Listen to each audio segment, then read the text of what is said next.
Hey everybody, it's Jeremy here with the Guillette Group, and today we're going to do something quite a bit different. Zillow has been in the news a lot because of the collapse of their iBuyer program. We're going to talk about that, and we're going to talk about the infamous Zestimate. So stay with us and check it out.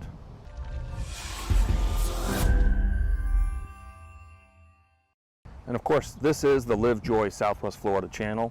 If this is the kind of information you're looking for, be sure to subscribe, ring the bell. That will make sure you get notified every time we introduce new content. So let me just say a couple things about this video, because it just kind of hit me. I was out walking.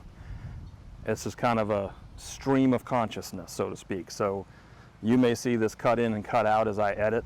I'm going to try and make it a little more logical in the editing process, but I just want to give you my thoughts on Zillow, both from the iBuy side and the Zestimate. There's a lot to digest. There's a lot to unpack as we think about the role they play in this market. They're going to continue to be innovators. They bought a company called ShowingTime. ShowingTime's a tool that we use as agents to be able to book, confirm, deny showings. Think about if Zillow takes that technology and brings it to the consumer, and they can pair it with some sort of automated lock or access system like we use with the Supra. Zillow might be able to let you into an open house without an agent. So they're going to continue to do things that are going to transform real estate. But they're getting out of iBuy, and we're going to talk through that. Okay, so obviously these opinions are just mine, but I wanted to walk through what I think about Zillow and their iBuyer program. At the end of the day, this is a program that they've leaned into in some markets, not in Southwest Florida. So there's really not a lot of impact per se in our market, but I find the whole process interesting. So Zillow is a disruptor. They definitely buy technologies, invest in things that they think are going to make a big difference in the business and frankly transform in some areas. So as I think about their iBuyer program, they've bought about 7,000 homes over the last couple of years, and the reality is they bought them at resale. So the problem with the iBuyer program isn't so much the model, or maybe it is the model, it's the fact that they overpaid for these houses. As we know, the market has gone hugely up in the last year, so there's no reason why they shouldn't have been able to buy these properties and sell them for profit. The reality is they didn't buy them at wholesale. By the time they put some money into them and put them back on the market, they're not getting back out what they wanted to put in, or what they put in. And let's be honest, homes are not hard to sell right now. So for all you folks like myself that watch HGTV, flipping is not as easy as you might think it is. I would say this exit by Zillow kind of summarizes that for us. So Zillow has about $2.8 billion invested in these houses. They're going to unload all of them that they have left, and they anticipate losing $500 million. Yes, with a B, billion dollars. And the reality is these are going to be gobbled up by large investment groups, hedge funds. There's a huge movement right now in the investment world where people are buying up, these hedge funds rather, are buying up huge blocks of single family homes to use as rentals. So most likely all of these homes are going to go into the rental market as opposed to back into the resale market. So what does this mean for us? Does Zillow know something that we don't know? Is our market about to crash? Let's look back a little bit, and we're going to talk about the Zestimate. So we're going to actually pivot here and focus on the Zestimate before we focus on the impact of the iBuyer collapse. You might have heard it described all different kinds of ways, but basically they're getting out of the iBuy program and they're laying off 25% of their workforce. As I just shared, they anticipate losing $500 million alone this year with that program. So let's talk about Zillow at a broader level. A lot of people don't realize what Zillow is, but Zillow's a marketing company. They sell leads. They sell leads to realtors. They sell leads to lenders. What you don't realize is when you click that little button that says contact a realtor or talk to an agent, there is a flurry of activity that goes on behind the scenes. It is like hand-to-hand warfare between the agents that are buying these Zillow leads. It is a race to answer that phone call when it rings. And Zillow tracks all that pretty closely. So their revenue model is actually selling leads. They want you to see numbers that you like. So when you go look at your house and you see a Zestimate that shows a number, they're doing well when you see a number you like. Or when you get to a house that you're interested in, You click that contact agent button, they're making potentially thousands of dollars depending on the zip code every time somebody clicks that link. So the reality is, sure, Zillow's getting out of the iBuy program, but they're going to continue to disrupt, they're going to continue to innovate, they're going to continue to focus on the lead gen engine that they are. And that's where their business is. So you got to understand their business is to align realtors and lenders and insurance agents, appraisers, you name it, anybody that touches the transaction. And think about it. Housing in the US, it's 17% of our GDP. So it is a huge market.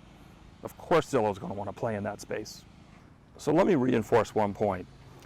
If Zillow knew more than us, they wouldn't be exiting the home buying process. They wouldn't be selling 7,000 homes for pennies on the dollar. So don't interpret this for something that it's not. This is them exiting a business that they're not making money in and focusing on businesses that they are. So let me summarize it another way. If you're interested in the Zestimate, if they could get this job done, there wouldn't be appraisers in our market anymore. There are just some inherent flaws with the Zestimate in terms of how they come up with the numbers, and we're going to talk through that a little bit now. So home values are hyper-local, and part of the reason why you really want to work with a trusted partner and a realtor that knows your market is there are so many different nuances that can affect the price of your home. Could be the condition, could be the fit and finish, the quality of the appliances, or how you've trimmed out the house. Could be your location. And literally being 1 or 2 houses away can totally transform the view that you might have. None of that's accounted for with a Zestimate. They just don't have the ability to go inside the house.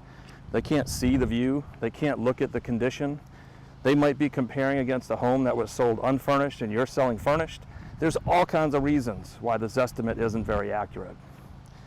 But I wanted to share with you a couple of examples which I think you're going to find insightful. So these examples are both from the previous CEO and co-founder of Zillow.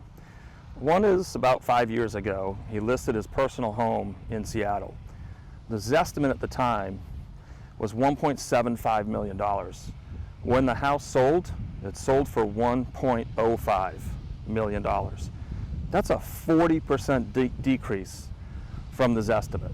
Now, if you're the CEO of Zillow, don't you think you'd have someone on staff making sure that any of the properties in your portfolio are accurate? Okay, so let's fast forward because that is a little bit old.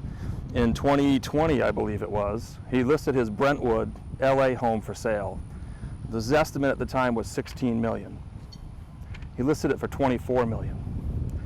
So if the CEO of Zillow doesn't have an accurate Zestimate, what do you think your estimate's going to be, or your Zestimate is going to be?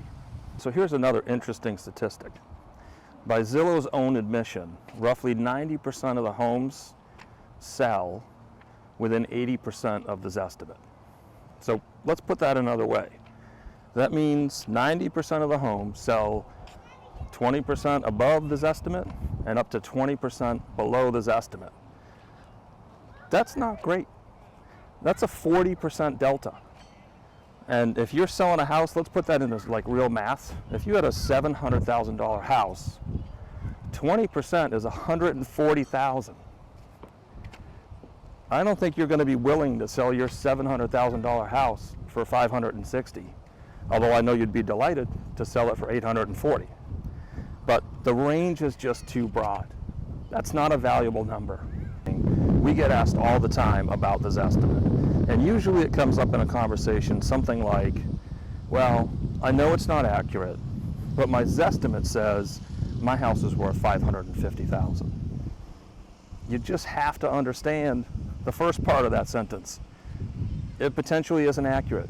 It potentially is accurate, but you really want to partner with someone that knows the market, that knows your community exceptionally well. They're going to be the person that can help guide you through the decision if you're going to list and sell your property, or maybe you're looking at it from a buyer side.